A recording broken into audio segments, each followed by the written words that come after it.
Bonjour à tous, bienvenue sur cette deuxième journée du Salon des Agricultures de Provence qui se tient du 2 au 4 juin ici au domaine du Merle à Salon de Provence. Alors, vous êtes tous les bienvenus jusqu'à demain soir, demain dimanche. Venez en famille parce qu'il y a plein de choses à faire avec les enfants. On a 1500 animaux qui vivent là pendant 3 jours, 120 producteurs, vous allez pouvoir faire votre marché. Il y a plein de bons produits. Tout ce qu'il y a de meilleur dans les Bouches-du-Rhône se trouve ici.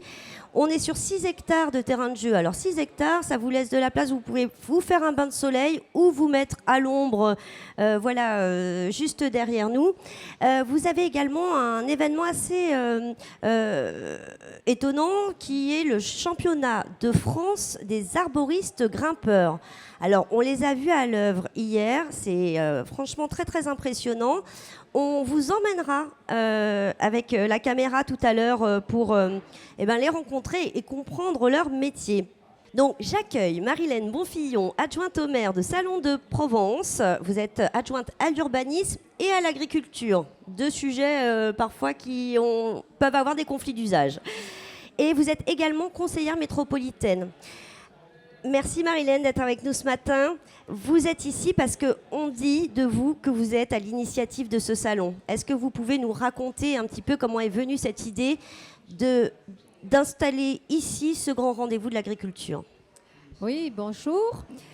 Effectivement, en 2014, lorsque j'ai été élue avec Nicolas Isner sur Salon, nous avons rencontré un certain nombre de personnes, des agriculteurs, le domaine du Merle ici, et l'idée de faire un lieu de rencontre entre les consommateurs, les urbains et le monde agricole était venue, j'allais dire, très facilement.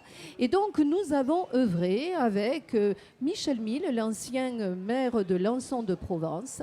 On s'est rencontrés, on a voulu faire ce lieu de rencontre dans un lieu d'exploitation. Et le domaine du Merle se prête tout à fait à cela, puisque c'est aussi un lieu de formation, l'école de berger notamment. Depuis 1930, on forme ici les bergers salariés transhumants. Transhumants. Transhumants. Après Rambouillet sur la région parisienne, c'est ici la seule école de bergers transhumants. C'est véritablement un lieu intéressant là-dessus. Et donc, nous avons pu, dès la première année, essayer de mettre en place, en 2016, ce lieu de rencontre, le Salon des Agricultures. La Chambre d'agriculture nous paraissait être la structure qui pouvait nous aider à porter ce projet. Voilà.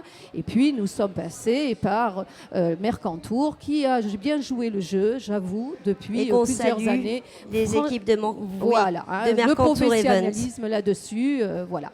Et le but essentiel, c'est véritablement rapprocher les urbains de ce monde agricole. On parle souvent d'agribashing, on a une méconnaissance donc des activités agricoles, des productions, faire connaître et puis surtout faire en sorte que demain, on ait encore des vocations, des agriculteurs, parce que se nourrir, c'est tout de même quelque chose d'essentiel et premier. Tout à fait. Et puis donner envie de manger les produits de nos agriculteurs et donc les produits locaux. Ici, vous l'avez dit, on a une représentation du monde agricole qui est assez vaste. Donc le salon a été organisé en plusieurs pôles d'exposition cette année. On en a un consacré à l'élevage, le végétal, l'alimentation évidemment. L'innovation, parce que c'est un sujet aussi important. Et d'ailleurs, ce soir, nous aurons la remise des trophées de l'innovation. Évidemment, les formations, les métiers, les emplois pour susciter effectivement des vocations. Ce domaine du Merle est propriété de l'Institut Agro, qui est un grand centre de formation. Un espace machinisme, parce que ça, le monde agricole et les tracteurs quand même, c'est toujours une réalité. Et évidemment, un pôle consacré à l'eau et à l'environnement. Alors, 2 mots sur l'eau, c'est un grand sujet.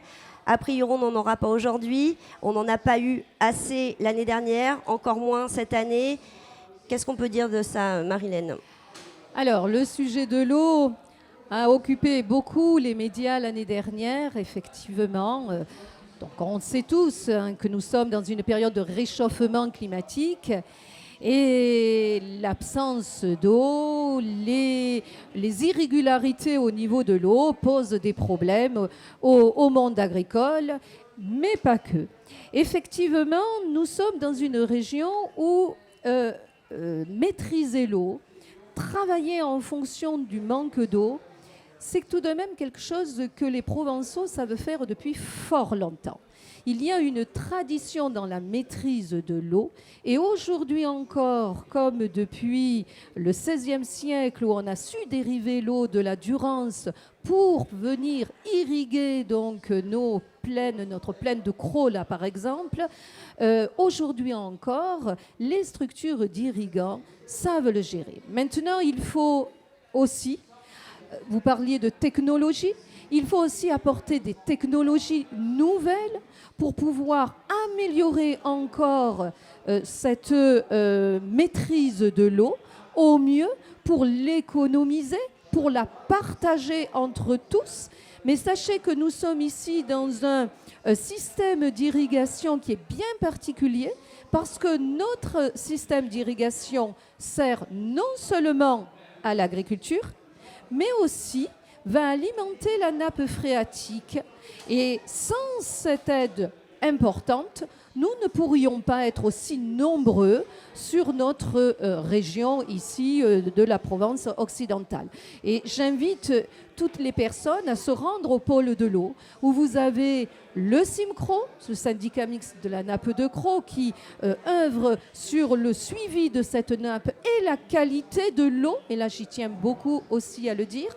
Vous avez aussi la Fédération des structures hydrauliques, la Chambre d'agriculture avec le pôle eau, et vous avez surtout aussi en ce moment, cette année, la commission exécutive de Durance, car depuis 1907, nous partageons l'eau, le département du Vaucluse et des Bouches-du-Rhône, et nous savons œuvrer, le président s'y trouve en ce moment d'ailleurs, pour vous expliquer comment ce partage de l'eau existe véritablement entre tous et comment on doit œuvrer avec l'amont de la Durance. Il y a des liens avec l'amont de la Durance, puisque c'est vrai qu'à ces repensants, c'est plus, il y a l'énergie, bien sûr, il y a le tourisme également, mais et donc nous aussi, nous avons l'agriculture et ses effets donc secondaires.